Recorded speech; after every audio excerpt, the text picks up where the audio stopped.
Assalamu alaikum ji. My name is Mirza Zuhair Beg and I am here to present the next lecture of the zoology and the course. As you know, the course name is the Invertebrate Diversity. So the chapter number 14 है और chapter जो है इसमें आज support the blueprints of success क्या वजह है जिसकी वजह से ये इतने successful हुए ये तो हमने पहले पढ़ चुके हैं टॉपिक जो आज के हैं वो इसकी क्लासिफिकेशन में क्लास ब्रांचीपोडा है क्लास कॉपीपोडा है और क्लास सीरीपीडी है so let's start the first topic that is name is the class Branchiopoda. Here the two basically the class Branchiopoda is derived from the two basic words. The first word is a branchio mean gills and podus mean feet. That mean इनके अंदर gills present होते हैं और plus ये feet काफी ज्यादा feet होते हैं इसकी बॉडी में ये जैसे कि आप इस डायग्राम में देखें तो आपको प्रोमिनेंट ये स्ट्रक्चर्स नजर आएंगी जिसकी वजह से ये लोकोमोशन करते हैं हैबिटेट के लिहाज से ये मोस्टली ये फ्रेश वाटर हैबिटेट में ब्रांचियोपोड्स पाए जाते हैं इनके डिफरेंट ऑर्डर्स हैं जिनमें से एक ऑर्डर जो हम यहाँ पर स्टडी कर रहे हैं उसका नाम है Anostraca what do you say about the this order name is the Anostraca और इस ऑर्डर एनोस्ट्रेका के अंदर बॉडी स्ट्रक्चर अगर देखी जाए तो फ्लैटेंड और लीफ लाइक अपेंडेजेस होते हैं बिल्कुल ऐसे जैसे लीफ के आपको वेजिस से नजर आते हैं बाहर की तरफ प्रोटोरियन से नजर आती हैं तो ये अगर आप इस डायग्राम में एक ब्रांचियोपोड को देखें तो आपको ये एक लीफी अपेयरेंस जो है ये लीफी मार्जिन जैसे होते हैं वैसी ये अपेयरेंस नजर आती है रोल ऑफ अपेंडेजेस जो है अमूमन ये जो अपेंडेजेस हैं ये यहाँ पर जो आपको नजर आ रहे हैं these appendages are used for different functions like locomotion like respiration and filter feeding that mean they involve the nutri also involve in the nutrition इससे ये जाहिर हो गया कि ये जो है फिल्टर फीडिंग मैकेनिज्म से वाटर से अपनी फूड जो है वो फिल्टर करके बॉडी का हिस्सा बनाते हैं There are the different examples belong to this class Branchiopoda, like fairy shrimps, like brine shrimps, and water fleas that is also called as the Daphnia. सबसे पहले पहली एग्जांपल जिसे फेरी श्रिम्प्स बोलते हैं उसके बारे में डिस्कस कर लेते हैं कि वो कैसी होती है हैबिटेट फेरी श्रिम्प भी जैसे कि हमने बताया कि वो अमूमन जो फ्रेश वाटर रिजर्वायर होते हैं वहां पे रहते हैं और जब इनका लाइफ साइकिल देखते हैं तो लाइफ साइकिल में सबसे मेन ये आता है कि एग्स आर ब्रूडेड जब एक फीमेल जो है वो ब्रूडिंग करती है जब एग्स उसमें फॉर्मेशन होती है और वो एग्स को कैरी करती है तो उसके बाद आफ्टर फर्टिलाइजेशन या एग रिलीज करने के बाद जो है वो फीमेल की डेथ हो जाती है अमूमन ये तब कंडीशन ये एग तब करती है जब ड्राई सीजन होता है और जो पॉन्ड्स होते हैं जो फ्रेश वाटर रिजर्वायर होता है वो खुश्क हो जाता है वो खुद तो मर जाती है लेकिन एग्स हैं वहीं पर रह जाते हैं उस ड्राई पॉन्ड के अंदर और उसके इर्द गिर्द एक रेजिस्टेंट कैप्सूलर स्ट्रक्चर होती है जो उसको उसके इर्द गिर्द प्रेजेंट होती है देन उन कैप्सूलर स्ट्रक्चर से ओपनिंग से देन एम्ब्रियो जो है वो वहाँ पर मतलब ये ले कर दिए जाते हैं और मूवमेंट के बाद कुछ ऐसे जो मूव कर देते हैं फॉरेस्ट रीजन्स की तरफ उस एक्वेटिक हैबिटेट की से जो नियरेस्ट मोस्ट फॉरेस्ट एरिया है और वहां पर वो अपने एम्ब्रियो ले करते हैं और फिर दोबारा जब पॉन्ड्स फिल हो जाते हैं तो पॉन्ड्स के फिल होने के बाद जो है कहते हैं कि एम्ब्रियो की हैचिंग होती है और वो एम्ब्रियो जो है वो एक लार्वल स्टेज में चेंज होता है larval known as the nauplius larva ये nauplius larva it is a very important MCQ के ब्रांचियोपोड्स के अंदर जो बनने वाला लार्वा है वो नॉप्लियस लार्वा है वो लार्वा देन मेटामॉर्फोस होता है इनटू द अडल्ट स्ट्रक्चर और in that condition in the early stages it is a very slow swimmer and defenseless on hatching so it live temporary again in this pond and after fertilization it again produce the next progeny so what is the next after this fairy shrimps that is the brine shrimps what do you say about brine shrimps brine से आपको एक चीज समझ आ रही होगी कि ये वो बेसिकली श्रिम्प्स हैं कि जो ब्राइन वाटर में रहती है ब्राइन कहते हैं खारा पानी जो होता है जिसमें सॉल्ट्स कंसंट्रेशन ज्यादा होती है आपके सामने ये जो ब्राइन श्रिम्प्स हैं like these are the brine shrimps here the specialized structures present in these brine shrimps they live in salt lakes and ponds for example great salt lake in Utah जो है वो USA के अंदर एक बहुत बड़ी झील है और वहां पर ये ब्राइन शिप्स काफी ज्यादा अमाउंट में प्रेजेंट है इनका लाइफ साइकिल जो है they also form resistant embryos इनके भी एम्ब्रियोज जो है वो रेजिस्टेंट स्ट्रक्चर बनाते हैं in the last one the last example of this Branchiopoda class is the water fleas what do you say about water fleas वो हैं जो जिसमें डेफनिया आता है like here in this case here is a daphnia this one is a head structure a large extruded you can say that एक उभरी हुई surface जो है वो यहाँ पर मौजूद है इसका abdominal region जो है इसमें digestive system complete digestive system इसमें प्रेजेंट है ponds or lakes like other branchy ponds. This one is also live inside the freshwater reservoir and belong to the order Cladocera. इससे पहले जो थे वो एनोस्ट्रिका ऑर्डर से बिलोंग करते थे और ये बिलोंग करता है क्लेडोसिरा से। इसकी body structure a large size carapace cover the body, एक बड़ा सा शेल होता है, शेल स्ट्रक्चर होती है जो इसको कवर करती है, कैरापेस लाइक स्ट्रक्चर इसमें प्रेजेंट है। They swim repeatedly by thrusting second antenna, body के अंदर 2 एंटीना होते हैं और जो सेकंड एंटीना है उसकी थ्रस्टिंग से, उसकी बीटिंग से जो है ये पानी के अंदर स्विम करते हैं और वो जर्क की अपवर्ड मूवमेंट इन्हें मिलती है, लाइक जेलीफिश जैसे जेलीफिश जो है वो पुश डाउन करते हैं, जेट प्रोपल्शन मूवमेंट मिलती है और वो ऊपर की तरफ मूव करती है, बिल्कुल ऐसे ही ये जर्क की मूवमेंट इसमें शो होती है। लाइफ साइकिल में फीमेल जो है वो अमूमन एसेक्सुअली रिप्रोड्यूस करती है बाय पार्थिनोजेनेटिकली, और ये 2 सीजन होते हैं अमूमन, स्प्रिंग और समर, ये वो कंडीशंस हैं, वो सीजन है कि जब फीमेल जो है पार्थिनोजेनेटिकली रिप्रोड्यूस करती है। पार्थिनोजेनेटिकली mean they reproduce by parthenogenesis, and the parthenogenesis is the development of egg into the new individual, into the new body without fertilization. तो फीमेल जो है जब इस सीजन में बहुत सारी फीमेल जो है वो एक पाउंड में इकट्ठी होती हैं और वहीं पर एग देती हैं।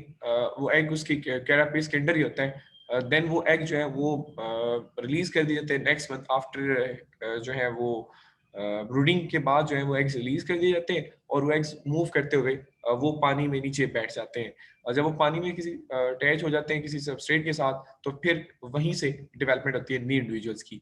Females produce eggs due to कुछ कंडीशंस हैं, कुछ रीजंस हैं जिस वजह से फीमेल्स एग प्रोड्यूस करती है, या वो कंडीशन जिसकी वजह से फीमेल्स जो है वो एग प्रोड्यूस करती है, ये जिस फेवरेबल इन्वायरमेंट है जो एग्स प्रोडक्शन का, उसमें लो टेम्परेचर यानी जब टेम्परेचर डिक्रीज हो रहा हो, और दूसरा नंबर पे फोटो प्योरिटी का बहुत बड़ा असर है, लाइट ड्यूरेशन जो है वो इफेक्ट करती है, लाइक उसके बाद फूड सप्लाई जब कम हो जाती है तब भी ये फीमेल जो है एग प्रोड्यूस कर देती हैं और फिर वो एग पार्थेनोजेनेटिकली डेवलप होते हैं इनटू द मेल्स, और मेल्स की प्रोडक्शन पार्थेनोजेनेटिकली होती है।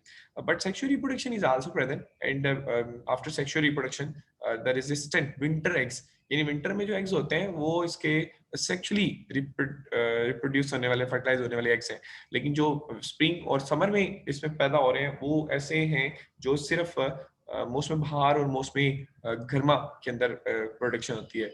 By passing winter eggs hatch into the adults, यानी जैसे विंटर कंप्लीट होता है तो वो अडल्ट्स में चेंज हो जाते हैं। So this one is about the life cycle of water fleas. So what do you say about the next class name is the class Copypoda. Copypod is it is a very important short question, many short questions related to this group. What do you say about copypods? अगर आप यहाँ पर observe कीजिए तो सबसे पहले copy mean और मतलब लर लाइक एक झालर सा जैसे होता है वैसी स्ट्रक्चर इसमें प्रेजेंट होती है, और पोडस का मतलब होता है फीड और फूड।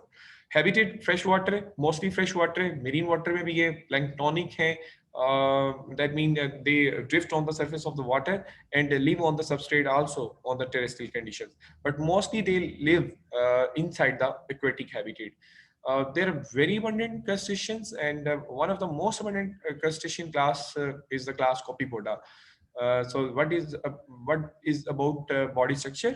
Cylindrical body होती है और इनमें एक मीडियन ऑसिलस जो है वो, अगर आप इस डायग्राम में देखें तो यहाँ पर इसके सेंटर में एक I like red color spot नजर आ रहा होगा। This one is a median, here is a median oscillus, act as a photoreceptor, and इसके जो है अमूमन नॉपली स्टेज से ही ये डेवलप होता है और अडल्ट तक, और abdomen is free of appendages, abdomen पे कोई अपेंडेजेस नहीं होते। इससे पहले आपने देखा कि बहुत सारे ऐसे हैं जिनके एब्डोमेन पे अपेंडेजेस प्रेजेंट है, लेकिन इसके अंदर कोई ऐसा अपेंडेज एब्डोमिनल रीजन पे नहीं होता। खुराक के लिहाज से ये प्रेडिटर हैं, पैरासिटिक मोड ऑफ लाइफ रखते हैं, बहुत सारी जो फिशेज हैं, इन्वर्टिब्रेट्स हैं जो पानी के अंदर होते हैं, और बहुत सारे मेरीन मैमल्स हैं उनके साथ ये पैरासिटिक और कमेंसलिस्टिक एसोसिएशन बना के रहता है। सेकंड मैक्सिला अमूमन इसकी फीडिंग पर्पस के लिए यूज होता है जो है इसमें, और रिप्रोडक्शन मेल अमूमन होता ही है कि इसका जो मेल होता है वो packets of sperms that is in the form of spermatophore, वो बॉडी से रिलीज करता है। उन स्पर्म्स के पैकेट्स को एक फीमेल जो है वो रिसीव कर लेती है, और उनको रिसीव करने के बाद जो है फीमेल जो है वो इसको स्टोर कर लेती है और वहीं पर एग जो है वो फर्टिलाइजेशन होती है। और फर्टिलाइजेशन होने के बाद ये जो फर्टिलाइज एग्स होते हैं ये उस एग सैक के अंदर फीमेल का जो एब्डोमिनल रीजन है ना, उस abdominal region like here in this case this one is a carapace or cephalosome where the head is present, mouth is present, the lower region is abdominal region, and these are the egg sac, and they are present in the form of a pair. ये pair form में present है और as it is ये इसके antennas हैं। First one antenna 1 है और antenna 2, that mean two pairs of antenna present in copepods, it is a sensory structures. So एंगी साइट में ये प्रेजेंट होते हैं और वहीं पर वो डेवलप होते हैं। इसके बाद आ जाते हैं जी next one after copepod, the next class is the class cirripede, Cirripedia. What is about Cirripedia? Cirripedia जो है ये एक ऐसी क्लास है कि जिसके अंदर जो है मोस्टली बार्निकल्स होते हैं। आपको इस डायग्राम में बहुत सारे बार्निकल्स जो है वो नजर आ रहे होंगे। ये डेवलपिंग बार्निकल्स हैं और यहाँ पर जो है वो डेवलप फॉर्म में बार्निकल्स प्रेजेंट है। लगभग इनकी 1000 के करीब स्पीशीज हैं और सेसाइल हैं, मूव नहीं करते। ये अटैच होते हैं किसी भी सबस्ट्रेट के साथ जिस सबस्ट्रेट के पास ये मौजूद होते हैं। मेरीन वाटर है, रॉक्स हैं, वहां पर अटैच होते हैं और अक्सर ऐसा भी होता है कि शिप्स के साथ अटैच होते हैं। वो जो पानी के अंदर कश्तियां चल रही होती हैं, बहरी जहाज आते हैं तो उनकी बेस पे अटैच हो जाते हैं। जब बहुत सारे बार्निकल्स वहां पे अटैच हो जाते हैं, they reduce the speed of that ship. और इसी तरह जो वेल्स हैं या दूसरे एनिमल्स हैं उनके साथ भी इनकी पैरासिटिक एसोसिएशन होती है, उनके साथ अटैच होते हैं। और इसके कुछ ऐसे भी हैं, मोस्टली स्टार्क्ड हैं, यानी इनकी स्टार्क है जिसकी वजह से ये अटैच होते हैं। लाइक अगर आप यहाँ पे बार्निकल देखें तो ये वो स्टार्क रीजन है जिसकी वजह से ये सबस्ट्रेट के साथ रहते हैं। Here are the different stalks। कुछ ऐसे भी हैं जैसे कि कॉर्न बार्निकल्स हैं, वो एक एग्जांपल है बार्निकल्स की जो कि नॉन स्टार्क्ड है but mostly they are sessile. Nutrition, thoracic appendages are modified for filtering and moving food into the mouth। यानी thoracic appendages होते हैं वो अमूमन जो है वो किसी भी फूड मटेरियल को बॉडी का हिस्सा बनाने के लिए रोल प्ले करते हैं। और लाइफ साइकिल के हवाले से ये मोनोशियस हैं, both the sexes are present on the same body. Planktonic larva जो है नॉक्लियस लार्वा इसमें डेवलप होता है और वो फिर अगेन एक नए लार्वा जिसे साइप्रस लार्वा बोलते हैं, सिप्रस लार्वा या साइप्रस लार्वा, उसमें चेंज होता है। What do you say about cypris larva? एक शॉर्ट क्वेश्चन आता है, डिफाइन साइप्रस लार्वा।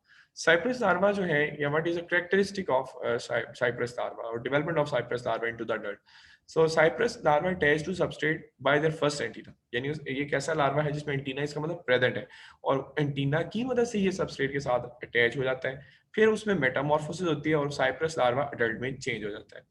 और इसके अंदर एक बाइवेल कैरापेस है, यानी एक ऐसा कैरापेस है, एक ऐसा कवर है कि जो दो हिस्सों में मुश्तमिल है।